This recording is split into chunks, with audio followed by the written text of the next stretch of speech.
Shalom. Shalom. First and foremost, as always, I want to give all the praises, all the honor, and all the glory unto Yahawah, Ba'ashim YAHAWASHI, Ba'ashim Rakakwadash. Double honors to the apostles and to the elders, the great millstone, GMS, for telling me this truth.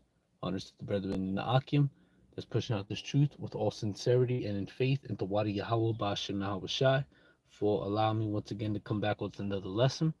And the title of this lesson is simply going to be titled "The Unbelieving Shall Perish." And that's what we're going to see here in these last days. We're going to see those that despise this word, that come up against this word, that don't believe it, or they think that it's just BS. You're gonna perish in these last days just for that alone. Your unbelief, for your unfaithfulness, for you despising the words and the men of Yahweh Shai. You will perish. Okay. And just to bring the definition of that word. Here's the definition of perish: suffer death, typically in a violent, sudden, timely way. Yeah, and that's how it's gonna come. The Most High, you're gonna have a lot of people that are gonna lose one's life, or be killed, or meet death, so to speak. Suffer death typically in a violent, sudden, or untimely way, and that's how the Heavenly Father is gonna take out the unbelieving, the abominable, the fearful. Matter of fact, we'll about that precept. I was debating or contemplating on what precept I wanted to bring out, but this one is a good one. It lines up to what I'm about to go into.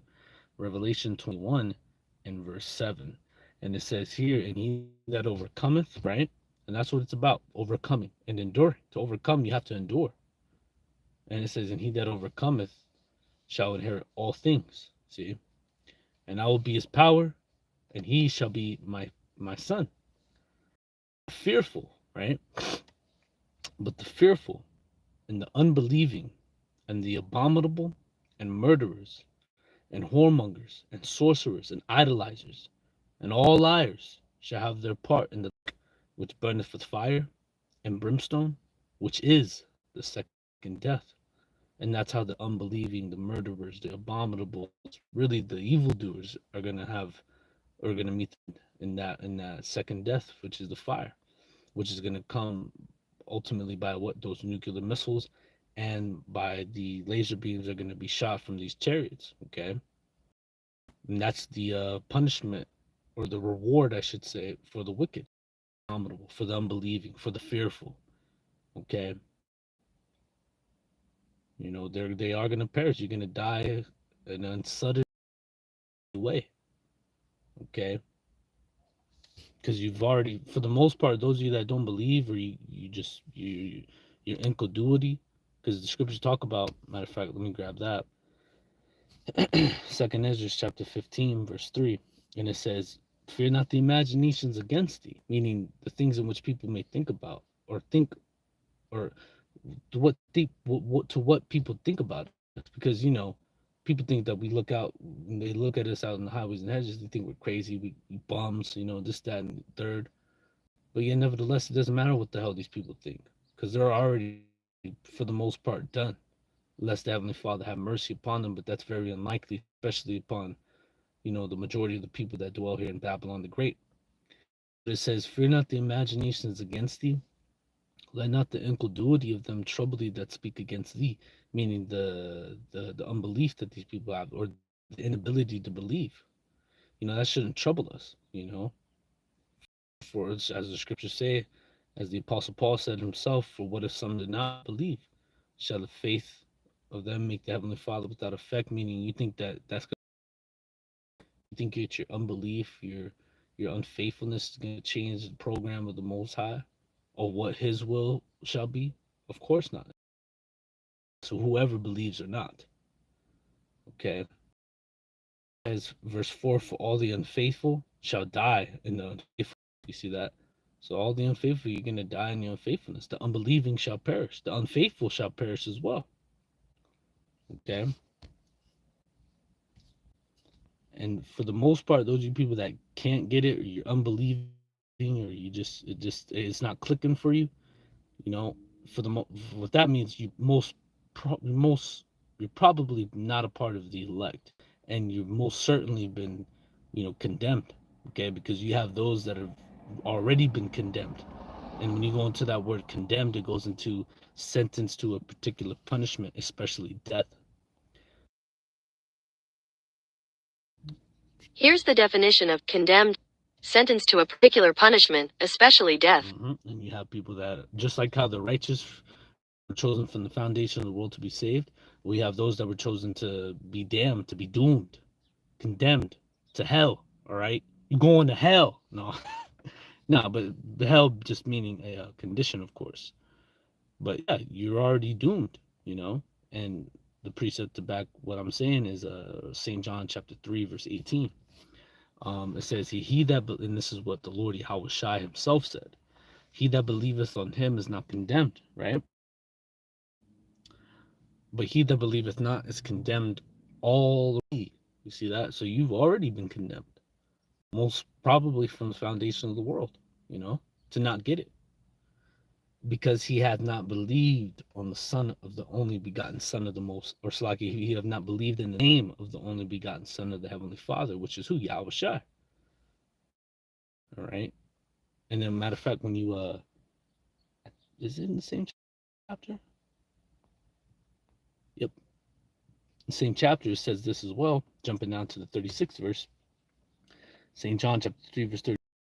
He that believeth on the Son hath everlasting life. You see that? And he that believeth not the Son shall not see life, but the wrath of the Most High abideth on him. You see that? So you don't believe on the Son of Yahweh, which is YAHAWASHI, you're not going to see life. And what's opposite of life is death. The opposite is down. The opposite of right is left. The opposite of good is evil. So instead of seeing life, you're going to see what? The wrath of the Father is going to abideth on him. So it's going to come upon you and it's going to overtake you until eventually you be destroyed. Okay. That's just, hey, this is just how it goes. The Heavenly Father, he's either, you know, I feel as if you better catch on quickly, because if not, then there's this. I think it was in a movie I seen before. You know,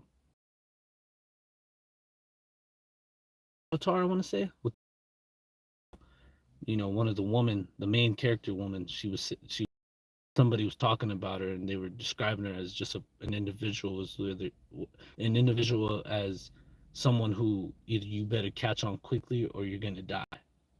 And that's the thing in this faith. You better, hey, see, where you got the men, servants of Yahweh Shemel Shai out on the highways and hedges and cheap place of concourse, taking the lessons day in and day out, week in and week out, consistently and constantly warning. So at this point, there's no excuse for anybody. And if you don't catch on or get with the program, you're gonna be left behind. You're gonna get killed. You're gonna die. And that's the thing in this faith. You don't get it or you're not. Okay. But this is Saint John. This is the book of Romans 3, verse 3. For some did not believe. And you're gonna have that. You're gonna have the believing, you're gonna have the unbelieving. Okay. It says, for what if some did not believe? Shall their unbelief make the faith of the Heavenly Father without effect? Meaning, you think that's going to change anything? And you think it's going to change the script? Of course not. It says, God forbid, meaning the Heavenly Father says, hell no. Yea, let God be true and every man a liar, as it is written. Where is it written in the Old Testament? That thou mayest be justified by them without art judged. See that? And we are justified because we're reading out of these precepts. We're reading out of the script. All right. The script. All right. The script. And, ultimately, this is what's going to befall, those that don't believe. Or you think it's a game, you think it's a joke, and that serious. It's just, we've heard people that never happened. Well, see, look, we ain't just anybody's. At the end of the day, I always like to consider myself as, I'm and this is just the way that I think, just to keep myself humble. I'm a nobody. I don't care who I am or who I was in the life that I lived before this one, but all I know is that I'm okay with being a vessel of the Heavenly Father to teach and to do His will. That's all I'm here for. I'm just a man, just like any other man, except I have an important position, and that is, I've been called into this to do the Heavenly Father's will, and Lord's will I be, found to be chosen out of all Zaf, I be found to be in that number. But for those of you that don't get it, or you don't want to cleave, or not cleave, but hearken into the prophets whom the Heavenly Father speaks through, this is what's going to fall you. This is Ezekiel, all right, or the book of Ezekiel, chapter 13 or 33, verse 33. And it says, and when this cometh to pass, lo, it will come, the prophecies, the things of which we've been saying. All right. Then shall they know that a prophet has been among them. So it's going to hit you. You're going to know that a prophet was among you. It's going to be undeniable. Like, oh shit, those dudes who I crossed paths with, you know, how would I put this? The dudes that I crossed paths with, uh, on those streets, they, they was right because what they're saying is just happening right now. I need to find them. But then you ain't gonna be able to find us, nigga, because the Most High is gonna be that family of the word. All right, and so lucky I'm in the car. Somebody just pulled up into my driveway. I done told them they gonna have to wait until I'm done, which I'm pretty much almost wrapped up here. I wanted to bring out this precept though through the spirits, the book of Ezekiel 12, 20, and 12. I want to say, or is it? No, I got it backwards. 12 and 20. I believe. Yep. This is Ezekiel 12 and 20. And the cities that are inhabited shall be laid waste, and the land shall be desolate, and ye shall know that I am the Lord Yahweh. And the word of the Lord came unto me, saying, it says, Son of man, what is this proverb? What is that proverb that ye have in the land of Israel, saying, the days are prolonged and faileth? And it says here, um, tell them, therefore, thus saith the Lord power, I will make this proverb to cease, and they shall no more use it as a proverb in Israel, but say unto them, the days are at hand, and the effect of every vision. For there shall be no more vain vision nor flattering divination wherein the house of Israel. For I am the Lord Yahweh. I will speak, and the word that I shall speak shall come to pass. You see that? So the word that the Most High is going to speak, or the words that Yahweh Bashim speaks, is going to pass regardless, whether you like it or not. Okay. And it says, and again the word of the Lord came unto me, saying, Son of man, behold, the day of the house of Israel say, the vision that he seeth is for many days to come, and he prophesies the times that are afar. Oh, Salaki, did I miss that? It says, I think I did. Verse 25, for I am the Lord thy power, I will speak, and the word that I shall speak shall come to pass, and it shall be no more prolonged. For in your days, O house of Israel, or that's the rebellious house, the house of Israel. It says, for in your days, O rebellious house, I will say the word through the prophets, right? And will perform it, thus saith the Lord. And again, the word of the Lord came unto me, saying, man, behold, day of the house of Israel, say the, and he prophesied times that are far off, meaning, oh, you've been saying that for the longest, It's a lock you 1 second.